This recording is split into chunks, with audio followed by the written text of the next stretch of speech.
Tēnā koutou, whakarongo mai nei I o kāinga maha ki o tautahi, ki ngā wāhi katoa puta no I te ao, hono mai nei I te ipurangi. Ko Iwan Poi tēnei, he tūaki I mua I a koutou te whakaatu atu mai oku whakaaro o te kaupapa kura hokioi, he kaupapa tuku iho I te reo Māori. He mihi atu hoki ki una rawa ko Jeanette, nā rawa no I karanga tēnei symposium I tēnei rā. So thanks everybody for coming to this conference today to discuss something I think is critical to the success of intergenerational transmission. So I'd like to start off with a bit of background on where I see the Māori language in New Zealand today. If you look at it from a fisherman perspective, language shift is basically complete, and Māori homes today, all homes today, basically English is the language that's intergenerationally transmitted. So I have been on a journey with my family and with the organisations that I work with to try and reverse language shift. I want to give you a bit of background to myself and my family first before I get into the kura hokioi, the language immersion retreats. I am a native English speaker. I was raised in an English speaking home. My father is Māori, my mother is your Pākehā from Taita, Lower Hutt. And all my generation were like that. My father was raised by Māori speaking parents, but still in Māhia at that time, all his generation are basically can understand Māori but don't speak it. They're passive. They're all passive. So my family's journey was, I decided not too long after my first daughter was born, that I would like them to be Māori speaking. And so I could see that the best way of doing that and the most sustainable way of doing that was for me to provide support, and then my wife and I provide support in the home. So I started learning for 1 or 2 years by various methods. Te Atarangi was probably the one I have the most affinity for, but I also watched TV, listened to radio, books. I was self-taught in most ways in my acquisition path.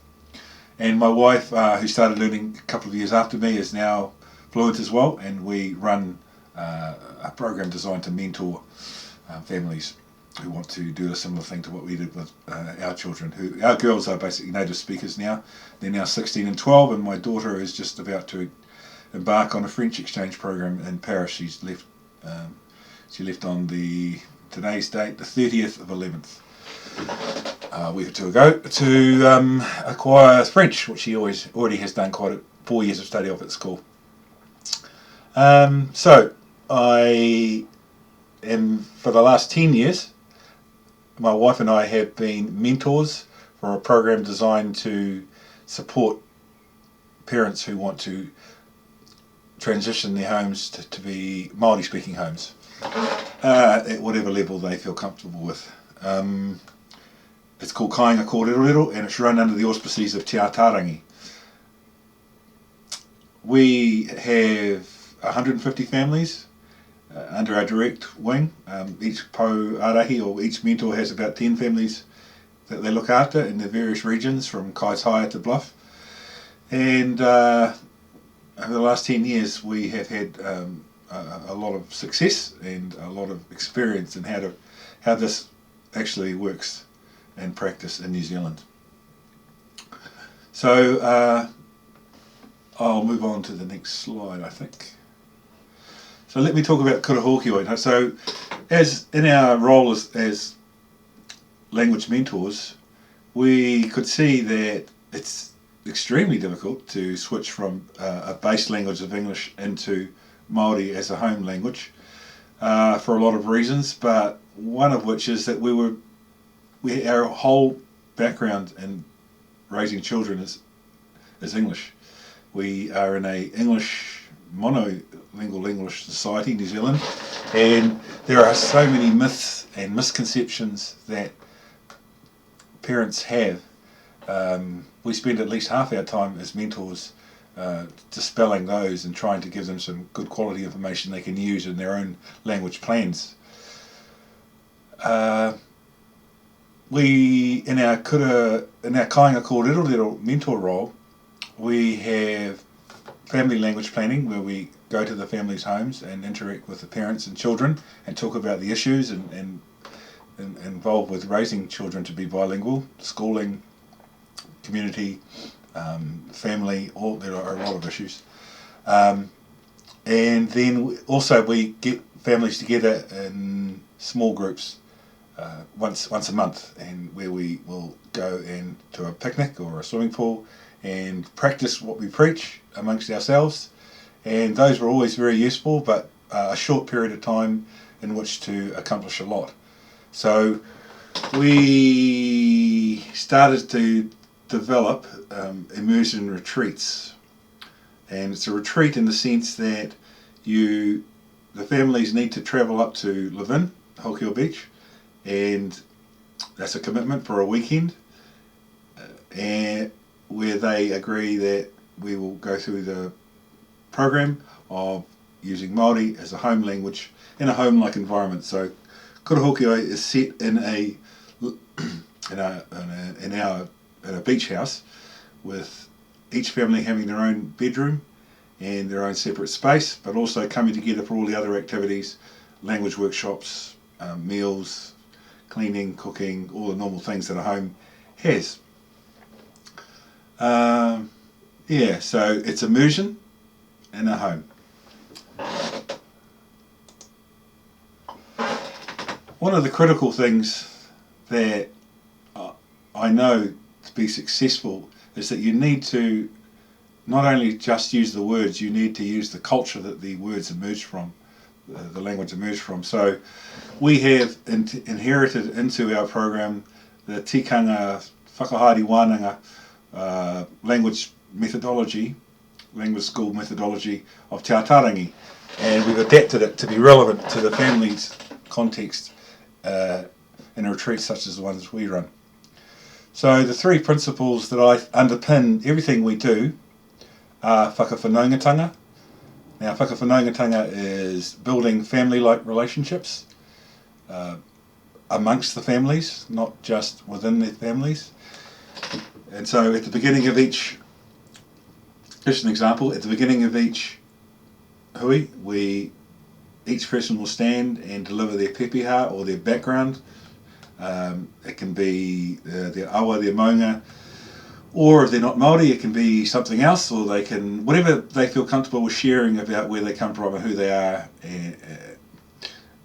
so that other people in the room can connect with them on a background, on a human basis. Next is manaakitanga. That's, in the Māori culture, it is critical that hosts make a good job of looking after their guests. It's a big part of our culture, and that manaakitanga, my wife and my two daughters who help, we try and follow that as best we can with our families, so they feel comfortable and safe. And it also works for the way that all the families interact with each other.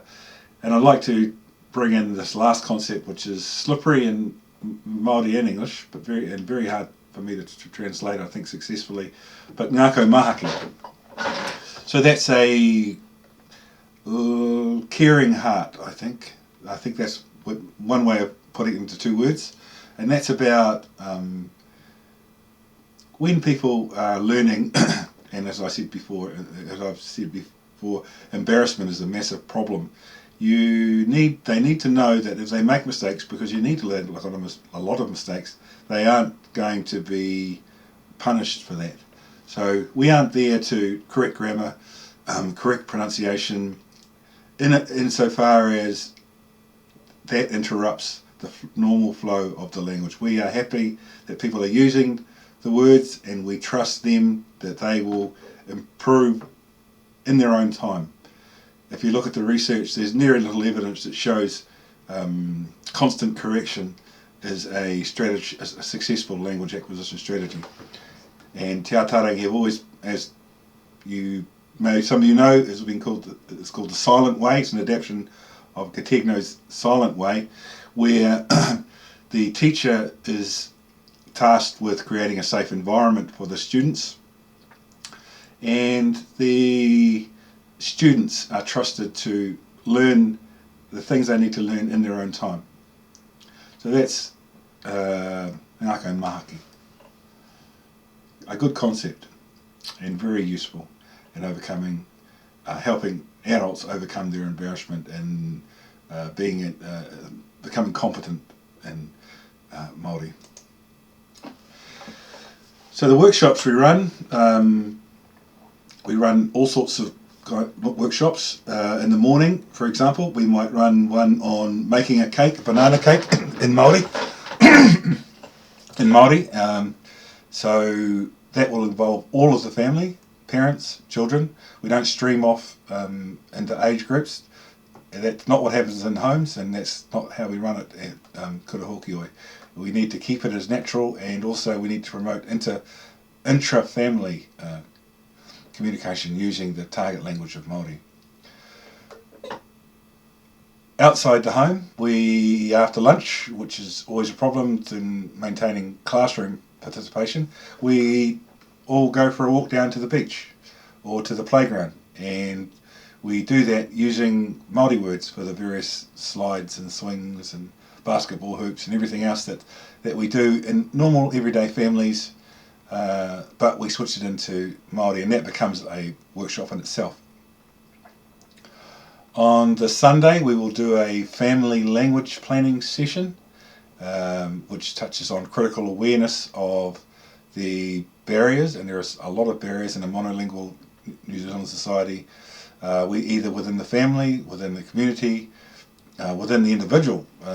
We try and root out or surface some of those issues, and then feed that information into developing viable, workable plans for the parents and the children based on where they are as a family.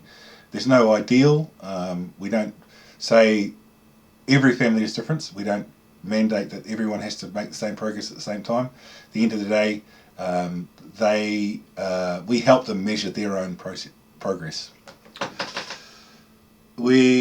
As I said before, a critical thing for this, so this works at home, is that the whole family participates. It's not everyone who's there is expected to use the language and engage with the activities that we have during that weekend.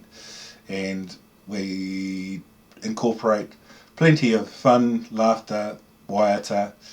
We incorporate some level of Māori spirituality with karakia, but we certainly don't push any particular religion.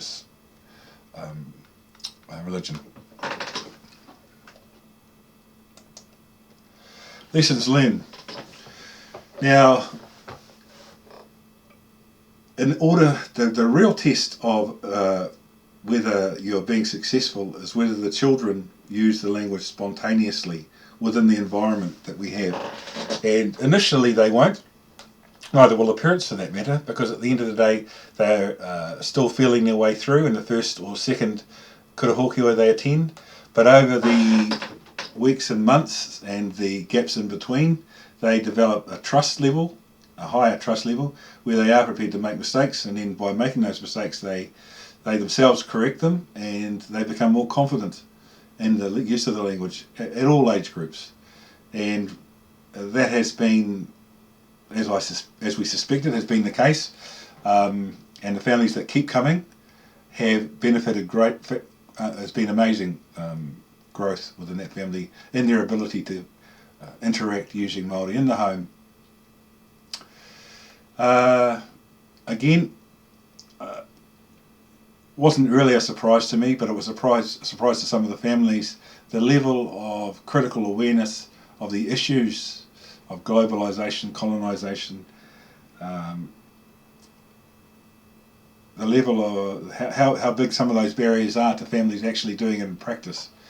And so we had the family language planning session has always been particularly useful and a real eye-opener as the families and parents share their individual and family stories about the goods, the ups and downs of this kaupapa. The bigger picture, I guess, for me, for us in the Kāinga Kōrero program, Kura Hokioi, is that we are also trying to create communities of practice. The practice here is raising bilingual children in Māori-speaking families, and families like that are able to do this and are few and far between, and so it's really been useful for connecting these families on a more personal level when they come together for a weekend like this, weekend retreat like this. And that's been another thing that's been really fantastic, and it's really helped. I think that's enough for now. I will be happy to hear questions on any aspect of Kāinga Kōrero, or Kura Hokioi in the first instance, but Kāinga Kōrero in which it's embedded, and even some of the pedagogical principles that we have found very useful in running these immersion wānanga. So thanks for your attention, and I look forward to your questions. Thank you.